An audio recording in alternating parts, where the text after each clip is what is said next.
자, 여러분 안녕하십니까. 우리가 이전 강의에서 충격량과 운동량에 대한 이야기를 했습니다. 물론 관성에 대해서도 얘기를 했어요. 최종적으로 우리는 운동량과 충격량이 깊은 관련이 있다라고 얘기를 했었고요. 결론적으로 충격량은 뭐와 같다. 그쵸? 운동량의 변화량과 같다라고 얘기를 했었거든요. 이때 운동량 구하는 공식은 질량 곱하기 속도였고요. 충격량 구하는 공식은 맞아요. 힘 곱하기 시간이었습니다. 여러분들이 그 관계를 이용을 해서 이제 예제 문제 2개를 풀어보라고 한번 써놔 봤는데요. 이 문제를 풀기 전에 먼저 문제 상황을 설명드리도록 하겠습니다. 어떤 상황이냐면 지면 위에 물체가 올려져 있고요. 이 물체의 질량은 2kg짜리이래요. 처음엔 정지해 있었습니다. 근데 이 물체에 힘이 F만큼 작용을 할 건데 그 힘이 작용하는 게 바로 이 오른쪽에 있는 이 그래프예요. 이 그래프. 근데 힘이 어떻게 작용했냐면 5초 동안에 10만큼의 힘이 일정하게 작용했다라고 합니다. 그럼 5초 동안 10만큼의 힘이 일정하게 작용했더니 그럼 5초 후에 이물체의 속력은 얼마가 되겠느냐라는 문제이고요. 물론 뭐 마찰력이나 이런 건 싹 무시하시면 됩니다. 그 다음에 두 번째 그림 보시면 두 번째 그림도 역시 2kg짜리 물체인데요. 얘는 처음에 정지해 있지 않고 처음 속력이 2m/s로 이미 움직이고 있었대요. 그리고 여기에서도 역시 오른쪽으로 힘이 작용을 하는데 얘는 오른쪽 그래프가 시간에 따라서 힘이 작용한 건데 얘는 5초 동안에 10만큼의 힘이 일정하게 작용한 게 아니라 일정하게 증가하면서 작용했다입니다. 그랬을 때 5초 후에 물체의 속력이 얼마인지 구해보세요 라는 내용이거든요. 일단 한번 구해보실까요? 네, 다 풀어보셨겠죠? 자, 함께 문제를 풀어보도록 하겠습니다. 자, 여러분들이 그래프가 튀어나와서 이 그래프를 어떻게 활용을 해야 하느냐 이제 많이 고민을 하셨을 수도 있는데요. 이 그래프의 활용법에 대한 이야기를 해드릴게요. 일단 그래프가 가로축은 시간이고 세로축은 힘이거든. 물리에서 이렇게 그래프가 튀어나오면 우리는 면적을 구하거나 기울기를 구하거나 둘 중에 하나를 합니다. 그럼 우리한테 의미 있는 값이 나오거든요. 근데 이 그래프에서는 우리한테 면적이랑 기울기 중에 어떤 값이 의미 있는 값이냐면 면적이 의미가 있는 값이에요. 이 면적이라고 하는 건 얘는 사각형이니까 이제 면적을 구하려면 이 가로와 세로를 곱해야 구할 수 있잖아요. 근데 이때 가로는 시간이고 세로는 힘이야. 결과적으로는 힘 곱하기 시간이거든요. 이 힘 곱하기 시간이 의미하는 게 뭐예요? 맞습니다. 충격량이에요. 그래서 세로축이 힘이고 가로축이 시간인 이런 그래프가 나온다면 면적이 의미하는 게 무조건 충격량이구나. 이걸 여러분들이 체크만 하시면 문제를 간단하게 해결하실 수가 있어요. 그래서 얘는 지금 사각형이니까 사각형의 면적을 구하시면 되고요. 오른쪽에 있는 이 두 번째 문제 보시면 얘는 지금 삼각형이잖아. 그러면 그냥 only 삼각형의 면적을 구해. 그러면 그 삼각형의 면적이 곧 충격량이다 라고 생각을 하시면 돼요. 다시 1번 문제로 올게요. 이 첫 번째 문제 보시면 이 사각형의 면적이 얼마냐면 5 곱하기 10이니까 50이야. 그러면 우리는 첫 번째로 알 수 있는 게 뭐냐면 충격량의 크기가 50이구나 라고 먼저 시작을 하시면 됩니다. 그리고 나서 이 충격량은 곧 우리가 저번 시간에 운동량의 변화량과 같다라는 걸 배웠잖아요. 충격량은 운동량의 변화량과 같아요. 식 써주시고요. 운동량의 변화량 우리 복습삼아 한번 봅시다. 나중 운동량 빼기 처음 운동량 이렇게 구할 수 있잖아요. 근데 나중 운동량에서 처음 운동량을 어떻게 구하냐면 질량에다가 속도를 곱하시면 되고요. 질량에다가 처음 속도를 곱하시면 되죠.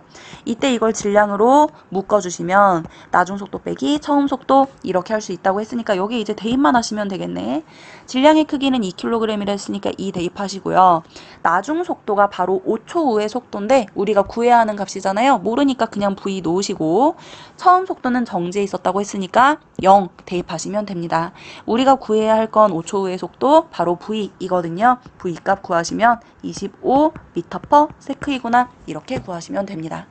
마찬가지로 이 두 번째 그래프에서도 면적이 의미하는 게 충격량이라고 했으니 얘는 삼각형이니까 25가 바로 면적입니다. 세모 모양이면 세모의 면적 구하시면 되고요. 동그라미면 동그라미의 면적 구하시면 돼요. 하지만 동그라미까지 면적을 구하라고는 안 하겠죠. 어쨌든 얘는 삼각형이 25니까 충격량의 크기는 곧 25입니다. 라고 시작을 하시면 되고요.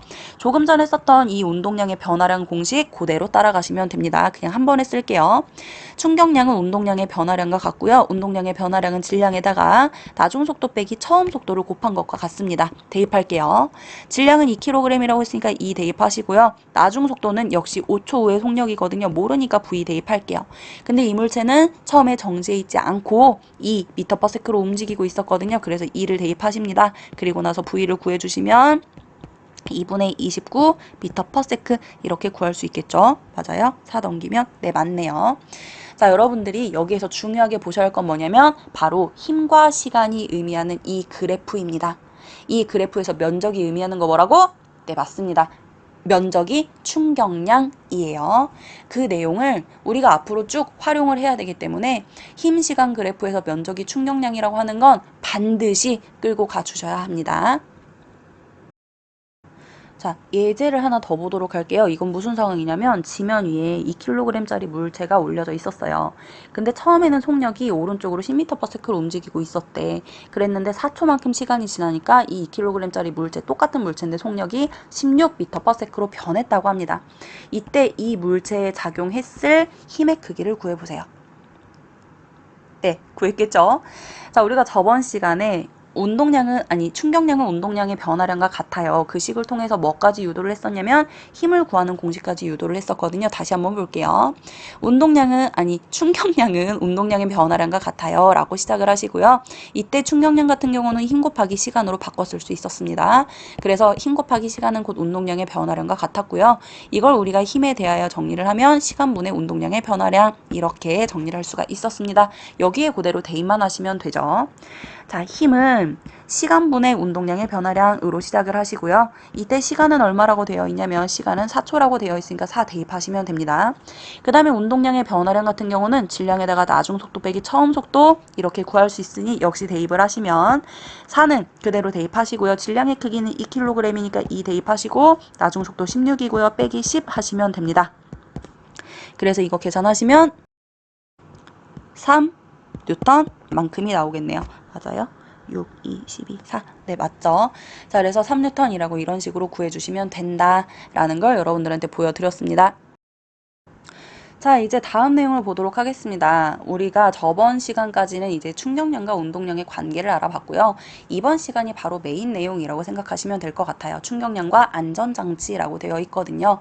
안전사고 예방장치를 만들 때 도대체 어떠한 원리를 이용하여 안전장치를 만들겠느냐, 그게 포인트이고요. 그때 사용되는 개념이 바로 충격량이라고 하는 개념입니다. 일반적으로 우리는 충격량은 I라고 쓰고 힘 곱하기 시간이라고 표현을 하는데요. 이때 이 충격량은 큰 힘이 작용할수록 충격량이 크게 작용해요. 그쵸? 그 다음에 이 힘이 긴 시간 동안 작용할수록 역시 충격량도 커집니다. 이건 우리가 이미 알고 있는 충격량 공식에서의 그냥 일반적인 원리, 일반적인 뜻, 일반적인 해석이었거든요. 그러면 도대체 안전장치에 활용되는 건 어떠한 원리가 이용되겠느냐에 대한 내용을 보도록 할 텐데요. 이 안전장치에 활용되는 예를 보기 위해서는 우리가 충격량이 고정이 되어 있다라고 생각을 해야 돼요. 충격량이 일정하다라는 이 조건을 가지고 시작을 해야 합니다. 예를 들어서 두 물체가 있는데 이 두 물체가 받는 충격량의 크기가 똑같아. 근데 하나는 많이 다치고 하나는 덜 다쳤어. 이러한 원리를 우리가 알아보고자 라고 하는 거거든요. 그래서 이 충격량이 일정하다. 그럴 때 안전장치에 활용되는 원리는 무엇이냐 라는 걸 보기 위하여 제일 많이 등장하는 그래프를 그려보도록 하겠습니다. 이 그래프는 우리가 아까 그렸던 문제에서 봤던 그 그래프와 같은 그래프인데요. 가로축에다가는 시간을 쓰고요. 그 다음에 세로축에다가는 힘을 쓰도록 할게요. 힘, 시간 그래프입니다. 이 그래프에서 그래프를 두 개를 그려보도록 할 텐데요. 하나는 힘이 작용하는데 힘이 점점점 크게 작용했다가 점점점 감소하는 형태야. 이런 식으로. 그 다음에 또 하나도 역시 힘이 점점 증가하다가 감소할 건데 2번 그래프는 이런 식으로 좀 낮은 그래프를 표현을 해볼게요. 첫 번째 그린 걸 1번 그래프, 두 번째 그린 걸 2번 그래프라고 놓을 거고요. 그 다음에 1번 그래프에서의 가장 컸을 때의 힘의 크기를 1번 그래프니까 F1, 그 다음에 시간의 크기를 T1이라고 쓸게요. 마찬가지로 2번 그래프에서 힘이 가장 큰 부분을 F2라고 놓을 거고요. 시간의 크기를 T2라고 놓겠습니다. 그리고 나서 다시 조건으로 갈게요. 이 1번 물체와 2번 물체가 힘을 각각 이렇게 받았는데요. 이 힘을 받을 때 충격량이 똑같대. 충격량을 같게끔 일정하게끔 받았대. 그렇다는 건 이 그래프에서 곧 뭐가 똑같다는 소리예요. 얘는 지금 힘 시간 그래프이거든. 이 힘 시간 그래프에서 우리에게 의미 있는 거 맞아요. 면적이에요. 결국에는 이 곡선이 그리고 있는 이 면적의 크기가 똑같다라는 소리입니다. 그래서 1번 그래프의 면적이 있을 거고요. 2번 그래프의 면적이 있을 거거든요. 이때 이 두 개 면적이 같다라는 걸 우리가 처음 시작으로 놓도록 하겠습니다. 왜냐면 애초에 두 물체가 받는 충격량의 크기가 일정하다라고 했기 때문이에요. 그래서 정리하면 1번 면적과 2번 면적은 같아야 돼요. 왜냐면 1번 물체와 2번 물체의 충격량이 일정하다 똑같다라고 했기 때문이네요. 그리고 이때 면적은 아마 주어질 거예요. 여러분들한테 이런 이상한 모양을 구하세요 라고 하진 않습니다. 자, 근데 이때 이 그래프의 면적이 의미하는 건 뭐냐면 곧 충격량이라고 쓸 수 있거든요. 충격량 I라고 씁니다. 그래서 1번의 충격량과 2번의 충격량이 결국 같다라고 이야기할 수 있어요. 면적이 같으니까요. 그러면 우리는 이 충격량의 자리에 각각의 충격량 구하는 공식을 집어넣을게요. 충격량 구하는 공식은 힘 곱하기 시간이잖아. 그래서 1번 그래프에서의 힘과 시간, 2번 그래프에서의 힘과 시간 각각 대입하는데 1번 그래프에서의 힘은 F1, 시간은 T1이었고요. 그 다음에 2번 그래프에서의 힘은 F2, 시간은 T2였습니다. 대입했어요. 그랬더니 둘의 양은 똑같아요. 자, 여기에서 식 해석합니다. 1번 그래프는 힘이 큰 경우예요. 대신 시간은 2번 그래프에 비해 작은 경우입니다.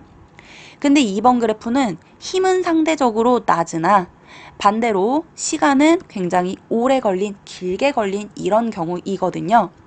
우리는 두 물체의 충격량이 일정할 때 이 식 해석을 통해 힘과 시간이 서로 동시에 증가하거나 동시에 감소하지 않는다는 걸 알 수 있어요.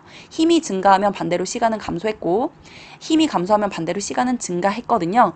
이때 힘과 시간이 서로 반대로 움직인다는 걸 기억하면서 힘이 커지는 경우와 힘이 작아지는 경우 중에 우리가 안전장치에는, 안전사고를 예방하기 위하여 만드는 장치에는 힘이 커지는 원리를 사용을 할 건지 힘이 작아지는 원리를 사용할 건지 두 개 중에 하나를 골라보자 라고 하는 겁니다.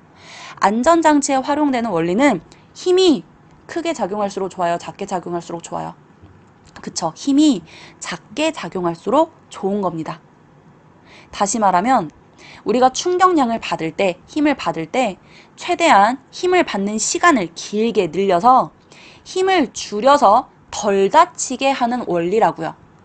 그래서 이때 많이 나오는 안전장치가 바로 뭐냐면 에어백 또는 에어매트 또는 뭐 범퍼, 글러브 이런 것들이 많이 나오잖아요.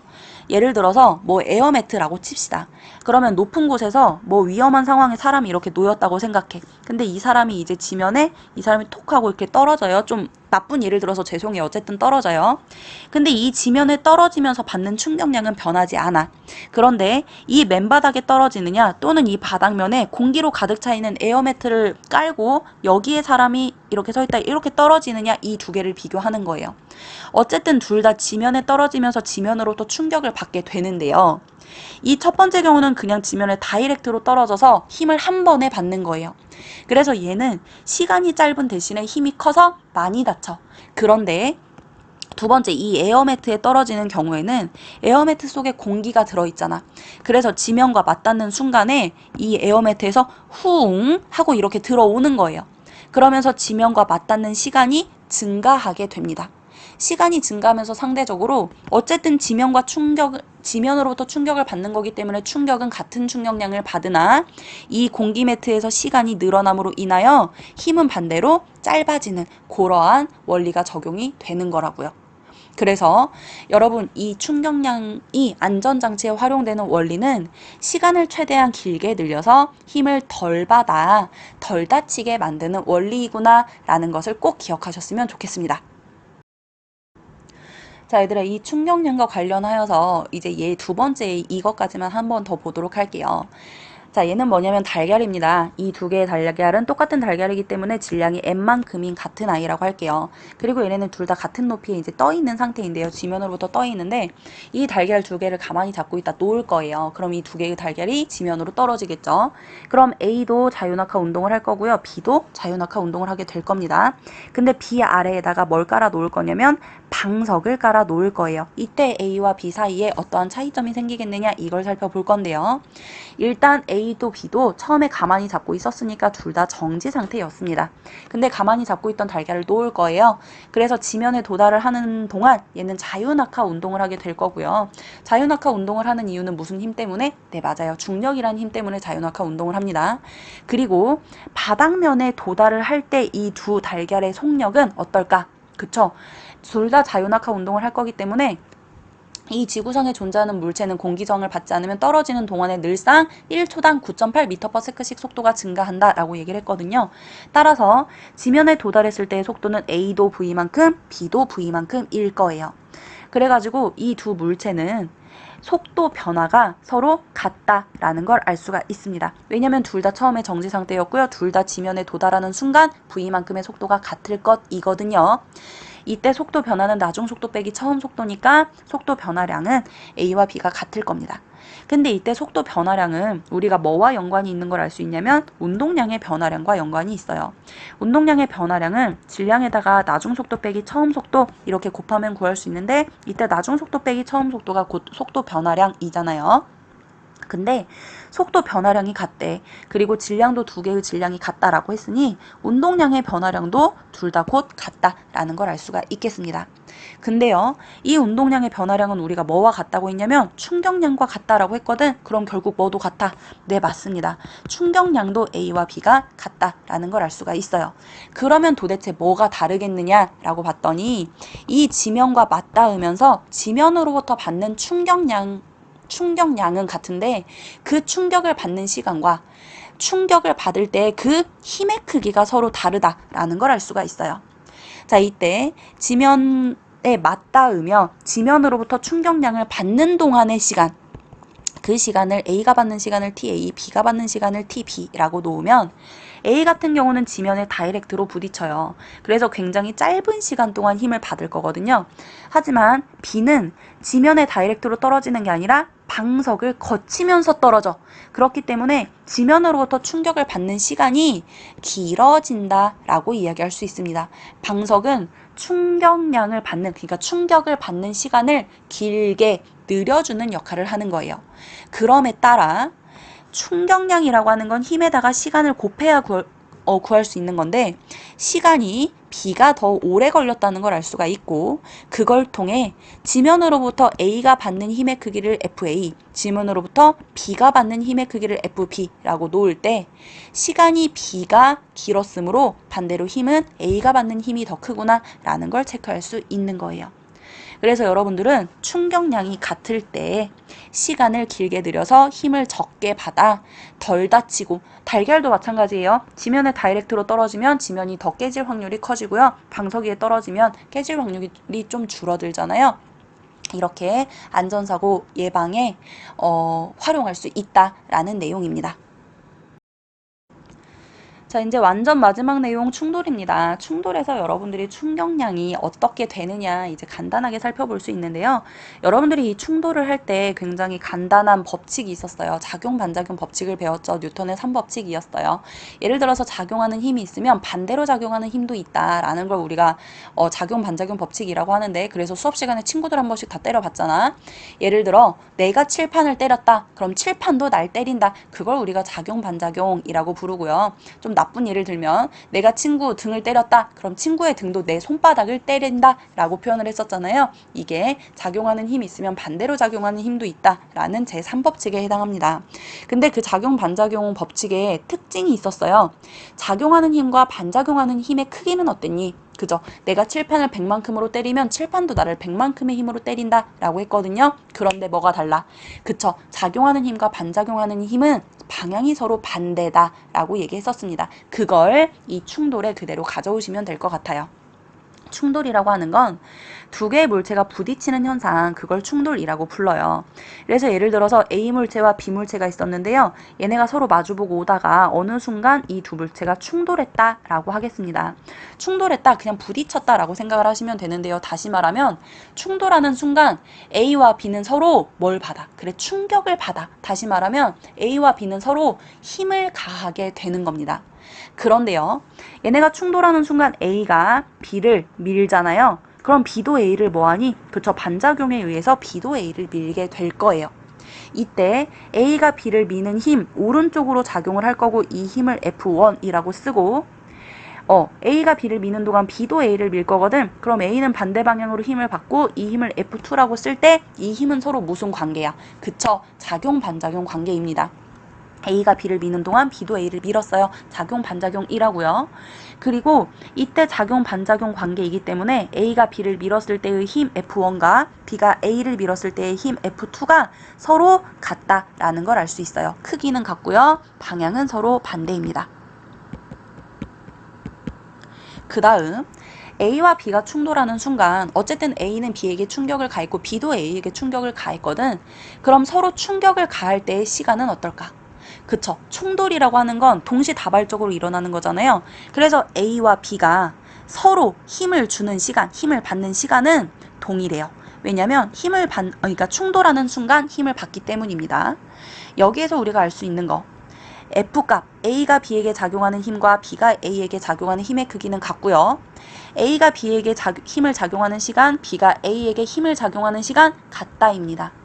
얘네 두 개를 곱한 값이 뭐니? 그저 충격량이거든. 결국에는 A가 B에게 준 B가 받은 충격량과 B가 A에게 준 A가 받은 충격량의 크기는 뭐하다? 그저 같답니다. 여러분들이 이 충돌에서는 물체가 충돌했을 때는 무조건 똑같은 충격량의 크기를 갖는다는 거 이것만 기억하시면 문제 푸실 때 편하게 활용을 하실 수 있고요. 단지 뭐만 달라?